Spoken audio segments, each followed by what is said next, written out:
Welcome to TV20 News. I'm Dan Monroe, and here's what's happening. After 7 months in the making, the More Alike Than Different mural was unveiled on Cleveland's Down Syndrome Day. Local artist Garrett Weeder led the project to turn the once drab corner into a fantastic sight for the neighborhood. It was pretty daunting, but at the same time, it's so exciting. So doing like public art, you see every building and any empty wall as a potential surface. So looking at this, I was like, oh my gosh, this thing is huge. How are we even gonna do this? But we were like, okay, we got till October, let's do this thing. But a canvas this size couldn't be done alone. Numerous volunteers enlisted, including some from the special needs community. We started painting though. We had different groups all come out, and everyone helped with the background. See, the background's all colorful and paint splatter, and different people rolled it on. So we had people with Down syndrome, cerebral palsy. All different groups came out with different levels of mobility, and so everyone had a different hand in making this. They're all together. The mural, titled More Alike Than Different, celebrates those of us who are differently abled. Ward 16 Councilman Brian Casey, an advocate for Down syndrome awareness, was thrilled with the murals open and close being on both Down syndrome awareness days. Watching this transformation from March 21st all the way to October 12th, in our world, in the Down syndrome world, that's a significant amount of time for us, right? So there's only 2 days a year that we really celebrate individuals with Down syndrome, or even individuals with different abilities. And those are the 2 days. So to be able to start it on one day and actually finish it and complete it on the other day, it's just heartwarming. Several community organizations had their hand in bringing the mural to life, including the Cleveland Browns.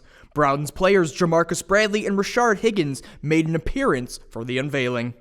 We couldn't have done this without the Browns. I mean, when we had learned the financial cost to it all, and other entities and other things that needed to be done to get this thing through, they stepped up.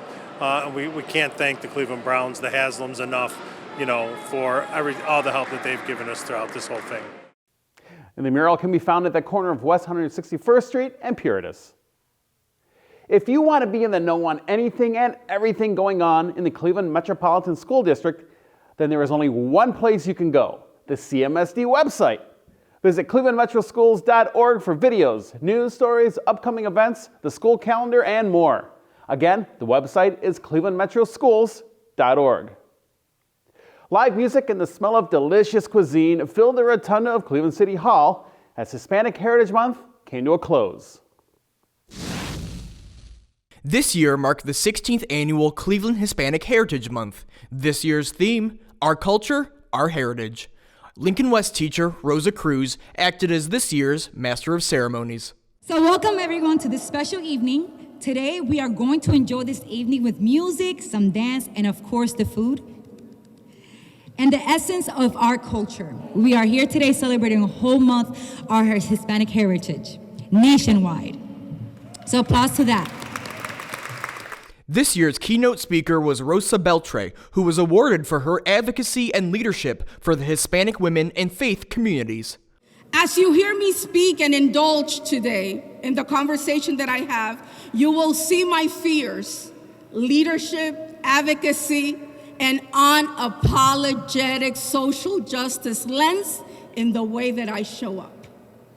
It is a thing to be Latino. Remember many years ago that it wasn't a thing. People were ashamed and afraid to even say that they spoke a second language at home. We were afraid of the way that we showed up or the way that we would fill out an application.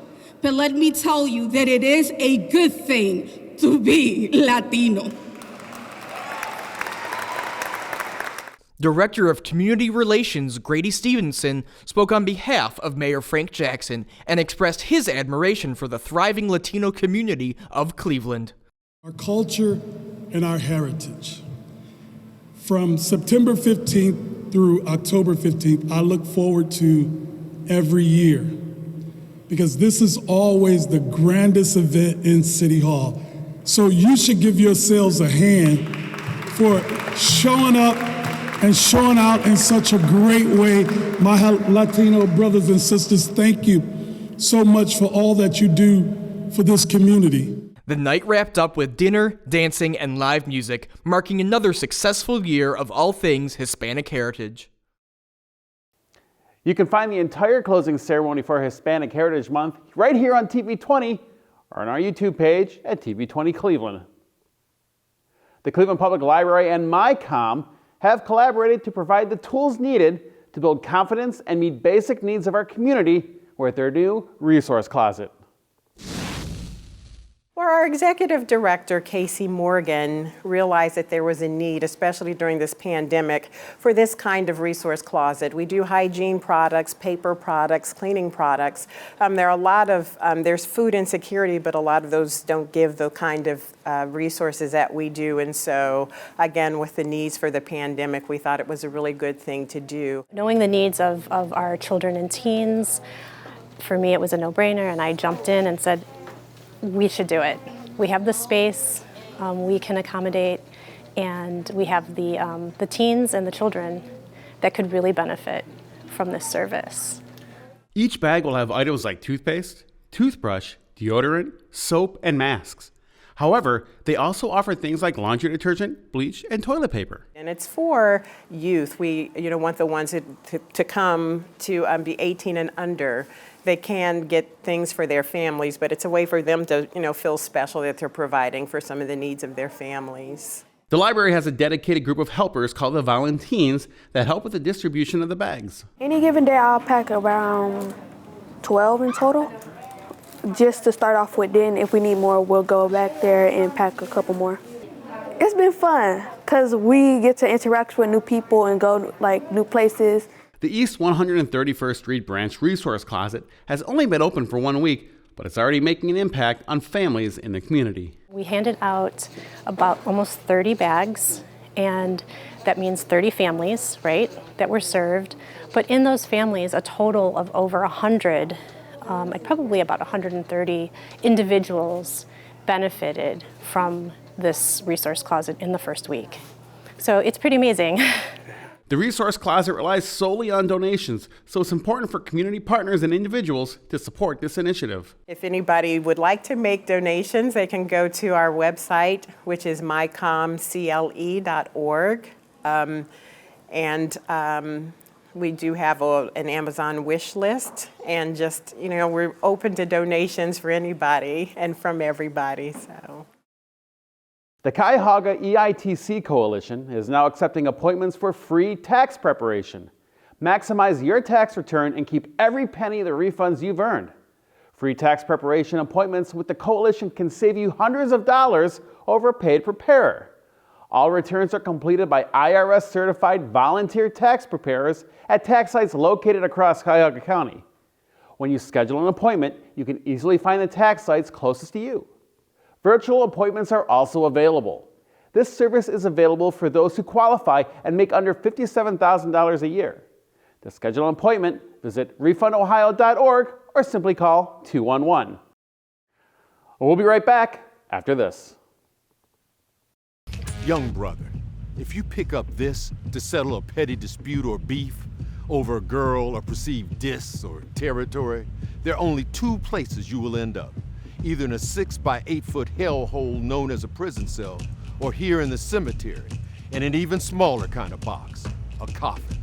We don't need another tombstone, street corner shrine, vigil, or mother in tears wailing about how the son she loved died alone in a hail of bullets on a cold, dark city street. We've had more than enough of that. What we do need, however, are more young men who go on to become business owners, doctors, lawyers, and teachers. More young men who live long enough to become great fathers and grandfathers. Knowing how to load and cock a pistol and pull a trigger doesn't make you a man. So don't settle your arguments with a gun. Talk it out. Don't shoot it out. We give a damn about you. Your life matters.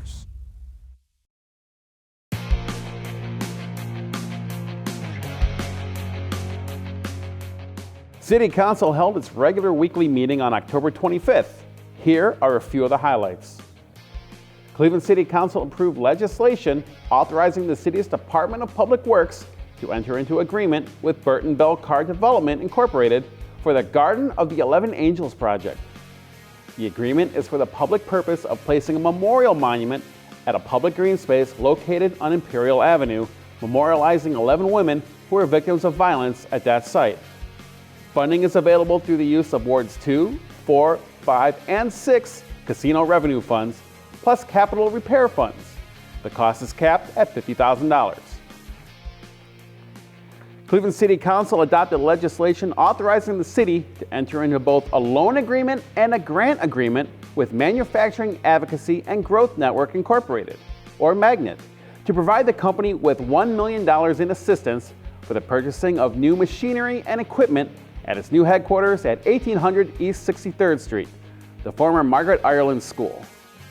The assistance will also help with new construction and other costs necessary to redevelop the property.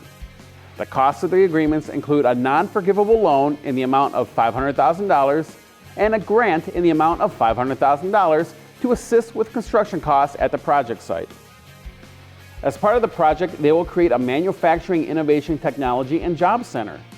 The building will be redeveloped to include opportunities and features designed to help manufacturing companies adapt to cutting-edge technologies and business processes, develop our manufacturing workforce, especially in underserved communities, and create a community asset with public space for the Huff community. Magnet is a business consulting firm. Its manufacturing experts help companies grow revenue, launch products, and strengthen workforces. Finally, Cleveland City Council adopted 2 pieces of legislation affecting rate structures for water service and water pollution control. The city's Department of Water Pollution Control currently includes minimum rates regardless of usage. One part of the legislation would phase out the minimum charge, resulting in lower bills for lower users. However, for most homeowners, the bill would increase by about 90 cents a month for the next year and an additional $1.05 the following year.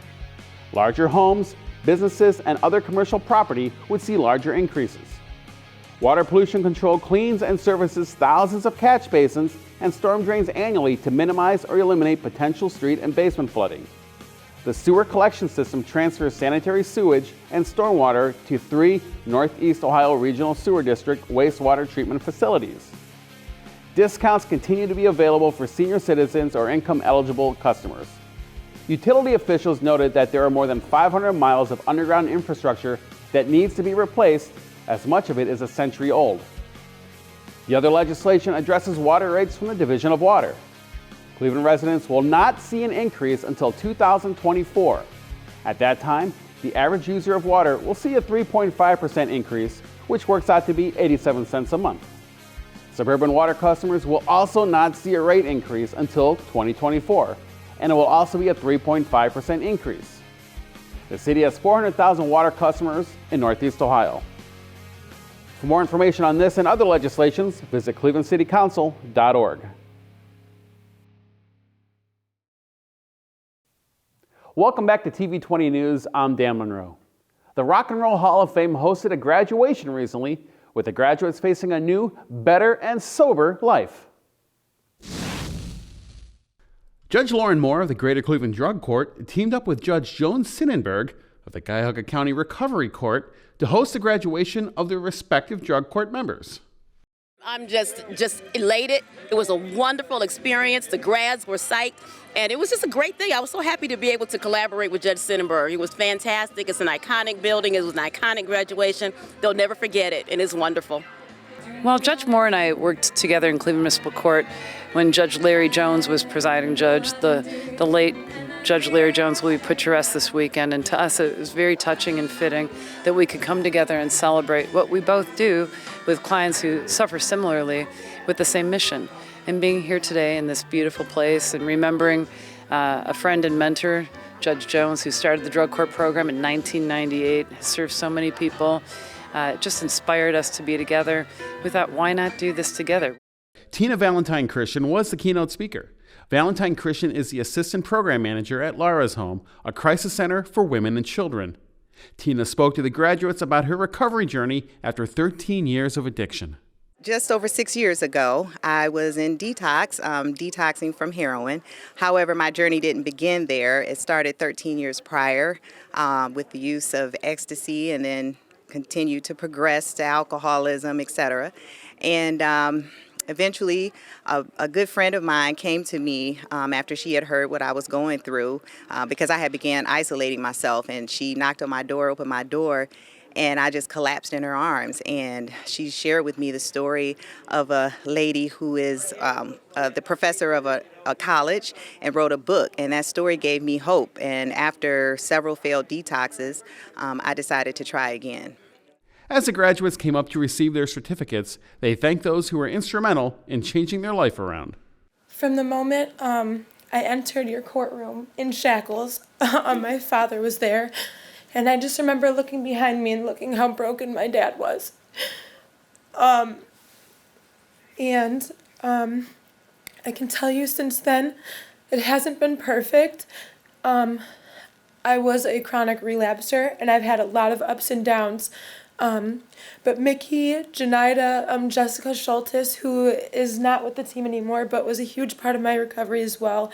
And of course, Judge Sonnenberg never gave up on me. They saw something in me that I didn't know that I was capable of. You can watch the Drug Court and Recovery Court graduation ceremony in its entirety only on TV20. You can also watch this and other programs anytime you like by subscribing to the TV20 Cleveland YouTube page. The City of Cleveland announced that it has achieved LEED Silver certification. The City of Cleveland is a part of a growing group to be certified using the LEED for Cities and Communities rating system.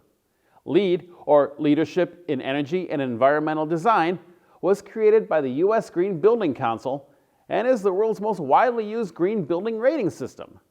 LEED is designed to help buildings, communities, and cities achieve high performance in key areas of human and environmental health. The City of Cleveland achieved LEED Silver certification for implementing practical and measurable strategies and solutions aimed at improving sustainability and the standard of living for our residents. Finally, it was a celebration in Slavic Village as nonprofit Neighborhood Pets celebrated their 5th anniversary. Neighborhood Pets offers low-cost wellness care and other services to people and their furry friends. Our services are for Cleveland residents and East Cleveland, so we help pet owners in financial hardship, provide food, resources, and wellness care for their pets. Ward 12 Councilman Tony Brancatelli is a strong supporter of Neighborhood Pets. Neighborhood Pets is an amazing resource for our community. They're one of the anchor institutions as they expand their services, as they bring more vibrancy to the district, to our historic district, to our neighborhood, offering services for our community, which makes our community that much more attractive as people are looking for places to live, to raise their family. This is one of those great institutions that really add a lot of life to our community. As a part of the celebration, Neighborhood Pets threw a party for the community. So today we are offering free food, games, prizes, and just inviting all of our clients in the community to come and celebrate with us for our 5-year anniversary of being here in Slavic Village. There is no other organization like this in Northeast Ohio, let alone the Midwest. And this organization really focuses on being a part of the community and being a resource for people. We connect our clients to social services as well as needs for their pets. So it's really a holistic approach. The reason Neighborhood Pets has thrived for the past 5 years is through the support and donations from people like you. Visit their website at neighborhoodpetscle.org to learn how you can donate. TV20 is streaming live 24/7. Visit TV20cleveland.com to see our live feed and more. Stay connected with TV20 wherever you go by liking and following us on Facebook and Twitter, and be sure to subscribe to our YouTube page to watch our numerous programs. The City of Cleveland is now releasing general news and real-time updates via their blog and social media. Be sure to follow the City of Cleveland on Facebook and Twitter, and subscribe to their blog at clecityhall.com. Thanks for watching. I'm Dan Monroe. Be sure to stay tuned for more on TV20. We are Cleveland.